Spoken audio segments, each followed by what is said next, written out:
Hello friends, my name is Abhijeet Jha from Sunrise classes. आज हम class 10 के सबसे इंपोर्टेंट लेसन में से एक जो है वो करवाएंगे, जिसका नाम इलेक्ट्रिसिटी है, लेसन नंबर 12, जिसमें फर्स्ट टॉपिक जो हम करेंगे चार्ज। चार्ज है क्या? चार्ज जो है ये मेन जो है fundamental particles of atoms. Fundamental particles of atoms यानी एटम्स के अंदर जो पार्टिकल्स होते हैं वो चार्ज ही होते हैं, जो दो टाइप के होते हैं। एक तो हमारे पास नेगेटिव और दूसरा हमारे पास क्या होता है, पॉजिटिव। जो पॉजिटिव होते हैं उसे हम प्रोटॉन कहते हैं, है ना, जो हमारे पॉजिटिव चार्ज होता है। और दूसरा होता है हमारे पास इलेक्ट्रॉन, जो नेगेटिव चार्ज होता है ना। और हम देखेंगे इसमें जो सेम चार्ज होता है वो हमेशा एक दूसरे को रिपेल करता है, दूर भगाता है। और अपोजिट चार्ज जो होता है वो क्या करता है, एक दूसरे को पास बुलाता है। यानी सेम चार्ज हमेशा क्या करेगा, एक दूसरे को दूर भगाएगा, है ना। और जो अपोजिट चार्ज होगा वो एक दूसरे को क्या करेगा, वो अट्रैक्ट करेगा, है ना। तो ये होते हैं चार्ज के कुछ लॉजिक। बाकी चार्ज का अगर हम फॉर्मूला वाइज देखेंगे तो क्या होता है, Q equals to N। N का मतलब नंबर ऑफ इलेक्ट्रॉन, Q क्या है हमारे पास चार्ज, N क्या है नंबर ऑफ इलेक्ट्रॉन्स। एक इलेक्ट्रॉन पे जो चार्ज होती है वो होती है 1.6 इंटू 10 की पावर माइनस 19 जो है ये चार्ज होती है कूलाम। बाकी 1 कूलाम में कितने इलेक्ट्रॉन होते हैं, तो अगर हम देखेंगे तो 1 कूलाम में 6 इंटू 10 की पावर 18 इलेक्ट्रॉन होते हैं हमारे पास। बाकी अगर हम देखेंगे जो चार्ज से रिलेटेड अगर एक न्यूमेरिकल करते हैं तो वो कहेगा कि बताओ आपके पास 2 इलेक्ट्रॉन है, नंबर ऑफ इलेक्ट्रॉन्स 2 है, और इलेक्ट्रॉन पे चार्ज जो है वो क्या है 1.6 इंटू 10 की पावर माइनस 19 कूलाम है। तो Q निकालो, तो Q क्या होगा, Q इक्वल्स टू क्या होता है, N। अभी हमने करा था N क्या है 2 है, E क्या है हमारे पास 1.6 इंटू 10 की पावर माइनस 19। जब हम इसको सॉल्व करेंगे तो वो आंसर कूलाम में आ जाएगा। ये हमारा चार्ज होता है।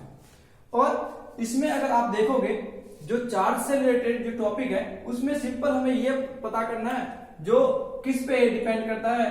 तो हम ये याद करेंगे जो Q इक्वल्स टू Ne पे डिपेंड करता है, N का मतलब नंबर ऑफ इलेक्ट्रॉन्स पे डिपेंड करता है। नेक्स्ट टॉपिक हम करेंगे करंट। करंट क्या है, the rate of flow of charge is called current. The rate of flow of charge is called current.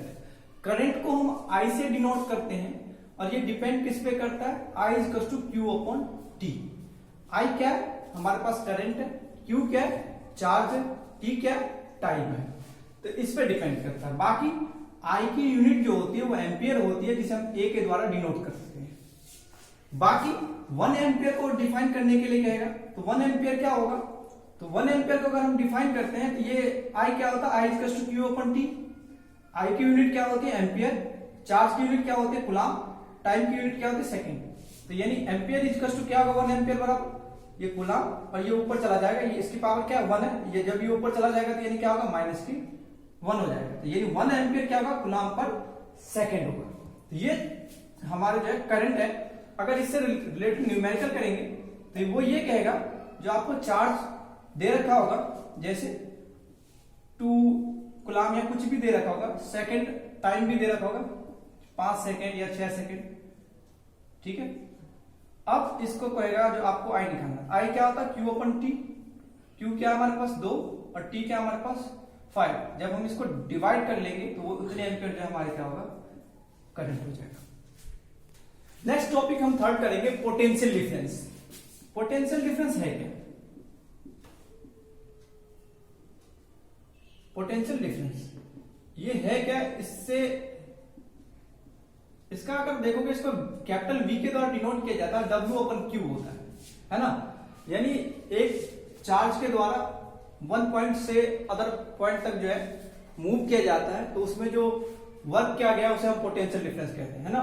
The potential difference of, इसमें हम ओम्स लॉ के द्वारा इसको हम थोड़ा सा और डिटेल में भी पढ़ेंगे, लेकिन यहाँ ये है कि पोटेंशियल डिफरेंस है क्या, यानी वर्क डन अपॉन चार्ज, है ना।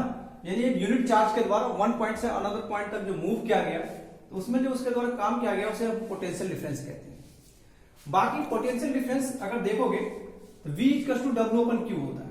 बाकी पोटेंशियल डिफरेंस की जो यूनिट होती है वो वोल्ट होती है, जिसको हम स्मॉल v से डिनोट करते हैं। अब वो ये कहता है 1 जो हमारी 1 वोल्ट है उसको डिफाइन करो। तो 1 वोल्ट क्या होगा, पोटेंशियल डिफरेंस की यूनिट क्या है, स्मॉल बी यानी वोल्ट है। वर्क की यूनिट क्या है, जूल है। और चार्ज की यूनिट क्या है, कूलाम है। जब ये ऊपर जाएगा पावर 1 है यानी क्या होगा, माइनस का, यानी 1 वोल्ट बराबर क्या होगा, जूल पर कूलाम। नेक्स्ट हम इससे रिलेटेड आगे अगर टॉपिक करते हैं तो 2 हम टॉपिक करेंगे, एमीटर और दूसरा वोल्ट मीटर। एमीटर क्या है, it is a device which is use to connect in series to measure current in circuit. यानी एक डिवाइस होता है जो हम सीरीज में यूज करते हैं और इसको मेन जो फंक्शन होता है वो करंट को मेजर करने का होता है, यानी करंट को मेजर करता है एमीटर।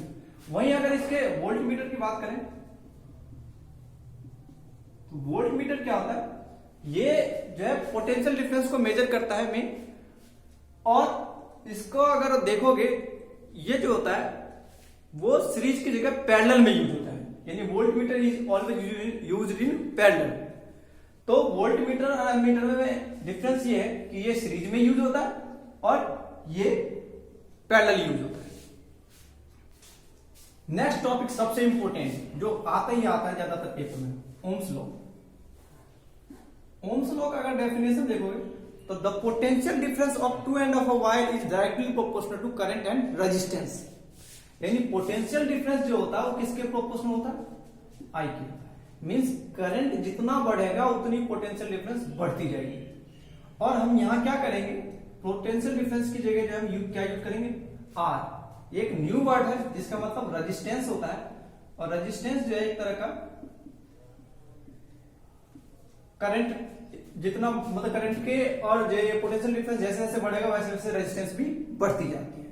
तो यानी V प्रोपोर्शनल टू I है, प्रोपोर्शनल की जगह हम क्या यूज करेंगे, R। तो V इक्वल टू क्या होगा, IR।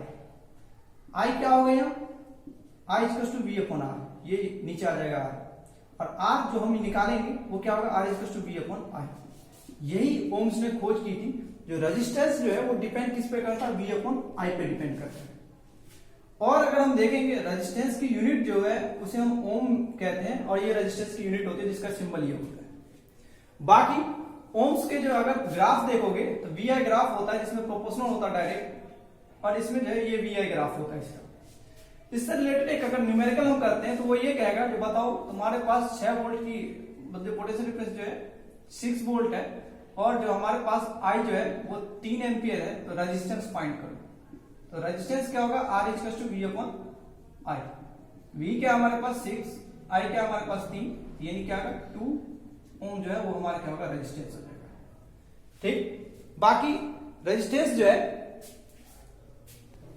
नेक्स्ट हम ये करेंगे, रेजिस्टेंस जो है किस पे डिपेंड करता है, यानी जो है रेजिस्टेंस किन चीजों पे किन बातों पे डिपेंड करता है ना, फैक्टर्स करवाएंगे जो हाँ भाई किस पे डिपेंड करता है रेजिस्टेंस। तो रेजिस्टेंस जो है मेन अगर आप देखोगे ये एक तो लंबाई पे डिपेंड करता है, लेंथ पे। जितना लेंथ बढ़ेगा उतनी रेजिस्टेंस बढ़ती जाएगी। मीन्स एक छोटा वायर है तो करंट का नुकसान क्या होगा, कम होगा, यानी करंट का नुकसान ही तो एक तरह का रेजिस्टेंस है।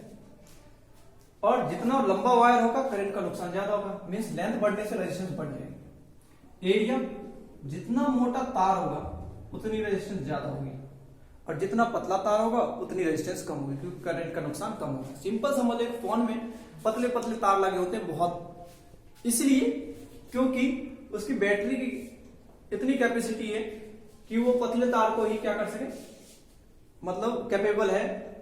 अगर वहीं अगर मोटा तार लगा दिया जाए तो क्या चलेगा, नहीं चलेगा। क्यों, क्योंकि करंट का नुकसान ज्यादा हो जाएगा।